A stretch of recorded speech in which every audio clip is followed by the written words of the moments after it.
Hello साथियों, अब हम ले रहे हैं सांख्यिकी में सीरीज C6 जो चल रही है केंद्रीय प्रवृत्ति के माप, उसके अंतर्गत पार्ट 5। पार्ट 1 में हमने इंट्रोडक्शन देखा था। पार्ट 2, 3, 4 में हमने समांतर माध्य से रिलेटेड मैटर देखा और आज पार्ट 5। पार्ट 5 में हम ले रहे हैं गुणोत्तर माध्य। हमने गणितीय माध्य 3 प्रकार के होते हैं ऐसा हमने पढ़ा था, समांतर माध्य, गुणोत्तर माध्य और हरात्मक माध्य। जनरली हम छोटी क्लासों से जो पढ़ते आ रहे हैं वो समांतर माध्य या औसत ही पढ़ते आ रहे हैं और अधिक उपयोग भी उसी का है, ठीक है। लेकिन फिर भी एक थोड़ा सा इंट्रोडक्शन हम गुणोत्तर माध्य का और हरात्मक माध्य का भी देखेंगे। तो यहाँ पर हमने पार्ट 5 में गुणोत्तर माध्य को लिया है ज्योमेट्रिक मीन। ज्योमेट्रिक मीन क्या होता है? जैसे समांतर माध्य में हम क्या करते हैं, श्रेणी के जितने भी मूल्य हैं सबको जोड़ के और नंबर ऑफ वैल्यूज से डिवाइड कर देते हैं। गुणोत्तर माध्य में जितने भी मूल्य हैं उन सबका गुणा किया जाएगा।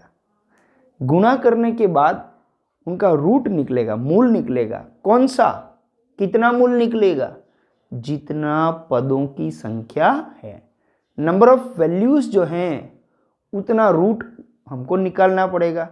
हम तो ज़्यादा से ज़्यादा 2 या 3 रूट निकाल सकते हैं, लेकिन मान लो कभी 10, 12, 16 ऐसा रूट आ गया, कैसे निकलेगा? ऐसी स्थिति में लॉगरिथम और एंटी लॉगरिथम उसका उपयोग होगा। तो ये न्यूमेरिकल करने के लिए हमारे पास लॉग टेबल होनी ज़रूरी है जिसमें हम लॉग वैल्यू और एंटी लॉग वैल्यू देख सकें, तो ये न्यूमेरिकल इजी वे में हो जाता है। या कभी न्यूमेरिकल के साथ में ही ब्रैकेट में यदि लॉग वैल्यू दिया हुआ है तो फिर दिक्कत नहीं होती है। चलिए लेते हैं किसी श्रेणी का गुणोत्तर माध्य, उसके सभी मूल्यों के गुणनफल। अभी यही कहा ना मैंने, सारे मूल्यों का गुणा करना है। सभी मूल्यों के गुणनफल का वह मूल रूट होता है। जितने मूल्य उस श्रेणी में हैं, नंबर ऑफ वैल्यूज जितने उस सीरीज में हैं, उतना रूट निकालना है। इसको अभी हम फॉर्मूला बना के देखते हैं। जैसे यदि 2 मूल्य हैं, मान लो श्रेणी में 2 ही मूल्य हैं, x1 और x2 मान लेते हैं, x1 और x2, उनका GM निकालना है, ज्योमेट्रिक मीन निकालना है। तो रूट बनाया, ये रूट है ना। यहाँ देखिए अब मैंने 2 लिखा है। 2 क्यों लिखा है? क्योंकि 2 वैल्यू हैं। कौन से? x1 और x2, तो दोनों का मल्टीप्लाई हो गया। अब डेफिनेशन को देखो, श्रेणी के सभी मूल्यों के गुणनफल का रूट कौन सा? यहाँ 2 रूट है। क्यों? क्योंकि 2 वैल्यूज है, जिसको हम स्क्वायर रूट भी बोलते हैं। 2 तो नहीं भी लिखे तो चलेगा, है ना, वेल नोन है, ये तो हम छोटी क्लासों से पढ़ते आए हैं। अब इस रूट से इस 2 को हटाना है तो इसको ऐसा भी लिखा जा सकता है, x1 इंटू x2 की पावर 1/2। 1 अपन में पावर आएगी, 2 है इसलिए यहाँ 2। अब देखिए यदि 3 वैल्यूज हैं, 3 मूल्य हैं, x1, x2, x3, तो GM के लिए यहाँ 3 आ गया और ये तीनों का मल्टीप्लाई हो गया। इसको इस तरह से लिखा जा सकता है, x1, x2, x3 का मल्टीप्लाई और पावर 1/3। इसी तरह से इसको एक्सटेंड करें फार्मूले को, तो यदि n वैल्यूज हैं, x1, x2, xn तक वैल्यूज हों, तो उनका GM निकालना हो तो nth रूट, nवा मूल निकलेगा और उनका सबका मल्टीप्लाई भी हुआ। ये डैश डैश किया, यहाँ सभी का गुणा हो रहा है। इसको ऐसे भी लिखा जा सकता है कि सभी का मल्टीप्लाई और पावर 1/n। चलिए अब लघु गुणक और प्रति लघु गुणक, लॉगरिथम और एंटी लॉगरिथम द्वारा भी सरलता से, जैसे हमको ये अब इतना सारा मूल तो हमसे कैसे निकलेगा? नहीं निकलेगा, तो लॉग और एंटी लॉग टेबल से हम निकाल सकते हैं इजी वे में। द्वारा भी सरलता से GM ज्ञात किया जा सकता है। इस हेतु लॉग और एंटी लॉग टेबल या मूल्य आवश्यक हैं। या तो सवाल के साथ में दे दें log values, anti log values, या फिर टेबल अवेलेबल हो तो हम इजी वे में टेबल देख सकते हैं। यस, व्यक्तिगत श्रेणी में यदि GM निकालना हो तो इसका ये फार्मूला है, anti log of sigma log x/n। देखिए ए एम जो है समांतर माध्य, उसमें एक्स बार का फार्मूला क्या था, sigma x open n, x की जगह लॉग एक्स हो गया। यदि हम लॉग ले रहे हैं तो हमको एंटी लॉग इसका देखना पड़ेगा। Sigma log x open n, ये जो वैल्यूज आएंगी उनको एंटी लॉग टेबल में देखना है। यहाँ पर भी प्रोसेस बता देता हूँ। सिग्मा टोटल करना है किसका, लॉग एक्स का। लॉग एक्स कहाँ से आएगा, तो जो सीरीज के वैल्यू दे रखे हैं ना उसको तो हम मानेंगे एक्स, सारे वैल्यूज को अलग अलग हम लॉग टेबल में देखेंगे तो सभी एक्स बन जाएंगे लॉग एक्स, उनका टोटल आएगा सिग्मा लॉग एक्स। एन क्या है, नंबर ऑफ वैल्यूज कि हमने कितना टोटल किया है, इनको सॉल्यूशन करने के बाद एंटी लॉग आएगा। ये तो व्यक्तिगत श्रेणी में है। खंडित श्रेणी में करना हो तो अपन ने क्या पढ़ा था कि व्यक्तिगत के फॉर्मूले को खंडित में करना है तो जहाँ भी समेशन सिग्मा का जहाँ साइन है ना वहाँ पर एफ लगा दो तो आपके फार्मूला बन जाएगा खंडित का। देखिए ये सिग्मा है तो इसके साथ एफ लगा दिया, ये हो गया खंडित श्रेणी में जीएम। बस इतना सा चेंज करना है। एन यहाँ क्या होगा, फ्रीक्वेंसी का टोटल। ये तो हम पहले भी बात कर चुके हैं कि जहाँ भी फ्रीक्वेंसी होती है वहाँ पर एन का मतलब होता है फ्रीक्वेंसी का टोटल। सतत श्रेणी, यदि कंटिन्यूस सीरीज है तो एज इट इज खंडित वाला ही सूत्र लगेगा। ये हमने समांतर में भी कहा था कि खंडित का जो सूत्र है वही सतत श्रेणी में लगता है। तो दोनों में फर्क क्या है, खंडित में एक्स दिया हुआ रहता है और सतत श्रेणी में मिड वैल्यू निकाला जाता है, मध्य मूल्य निकाला जाता है, उसको हम एक्स मानते हैं, उसका लॉग एक्स देखेंगे। लॉग एक्स देखने के बाद एफ से मल्टीप्लाई करेंगे तो एफ लॉग एक्स आ जाएगा, उसका टोटल करेंगे तो सिग्मा एफ लॉग एक्स आ जाएगा और डिवाइड बाय एन मतलब फ्रीक्वेंसी का टोटल। ये फॉर्मूले ओनली मैंने लिखे हैं, यहाँ न्यूमेरिकल भी हम नहीं कर रहे हैं क्योंकि हम केवल इसको इंट्रोडक्शन तक ही सीमित रखना चाहते हैं। यस, थोड़ा सा एक एग्जाम्पल करके देखें। यदि दो मूल्य 2 और 8 हो तो जीएम ज्ञात कीजिए। देखिए पहले तो दोनों का मल्टीप्लाई करेंगे, दोनों का गुणा और फिर सेकेंड रूट है ना। 8 दूनी 16 और रूट कितना निकालना है 2, 1/2। 16 किसका स्क्वायर है, 4 का स्क्वायर। अब 2 और 1/2 हट गया, बचा क्या 4। और वे तो हमको वैसे ही मालूम है 16 का स्क्वायर तो स्क्वायर रूट जो है वो 4 होता है। एक और क्वेश्चन देखिए 3 वैल्यूज का।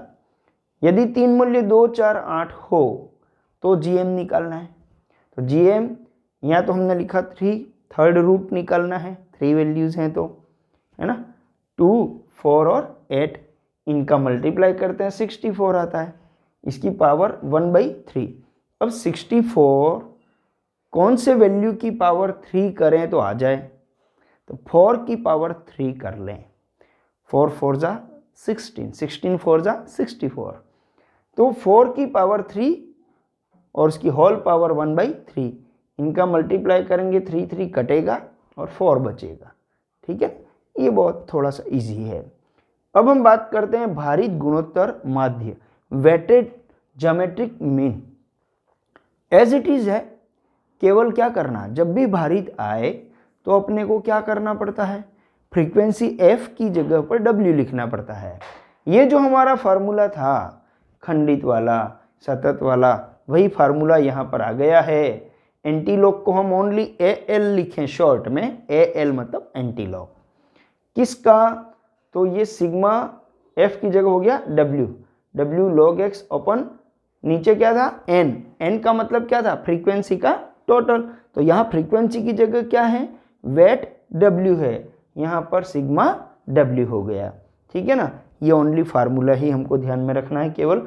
गुणोत्तर माध्य के विशेष प्रयोग कब उपयोग में आएगा, ये गुणोत्तर माध्य का उपयोग कब होता है, किसका औसत निकालना हो, जब हमको प्रतिशत वृद्धि दरों का औसत निकालना हो, अनुपातों का औसत निकालना हो, या कोई मूल्यों में प्रतिशत परिवर्तन हो रहे हैं उन परिवर्तन की दरों का औसत निकालना हो, तब गुणोत्तर माध्य का प्रयोग होगा। ये ध्यान रखना, ये विशेष स्थितियां हैं।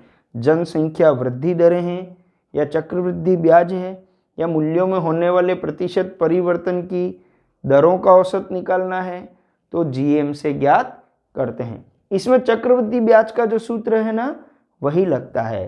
देखिए Pn equal to P0 1 plus R की पावर n।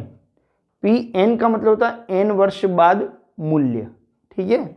P0 प्रारंभिक मूल्य, R परिवर्तन की दर रेट ऑफ चेंज, और n वही वर्षों की संख्या है। इसी से ये फार्मूला भी बनता है। यदि हमको प्रतिशत वृद्धि दर निकालनी, औसत प्रतिशत वृद्धि दर, ये फार्मूला चलेगा। इसमें nth रूट है, ये रूट के अंदर n लिखा हुआ है, अर्थात nth रूट ऑफ किसका, Pn ओपन P0, इसका nth रूट निकालेंगे और -1। ये प्रतिशत वृद्धि दर, औसत वृद्धि दर निकालने का फार्मूला हो गया। अब हम गुण और दोष की थोड़ी बात कर लें कि गुणोत्तर माध्य के क्या गुण हैं। तो चरम मूल्यों का न्यूनतम प्रभाव। चरम मूल्य का मतलब होता है minimum, extreme values, minimum values and maximum values जो हैं उनका बहुत कम इम्पैक्ट होता है सभी मूल्यों पर आधारित। जैसे समांतर माध्य में भी क्या होता है, जब समांतर माध्य हम निकालते हैं ना तो श्रेणी के सारे मूल्यों को गणना में शामिल करते हैं तभी निकलता है। इसी तरह गुणोत्तर माध्य में भी श्रेणी के सभी मूल्यों को शामिल करना आवश्यक है। फिर है बीजगणितीय विश्लेषण संभव है। समांतर माध्य में भी बीजगणितीय विश्लेषण या बीजगणितीय विवेचन जो है एल्जेब्रिक एक्सप्लेनेशन हो सकता है, ट्रीटमेंट इसमें भी हो सकता है।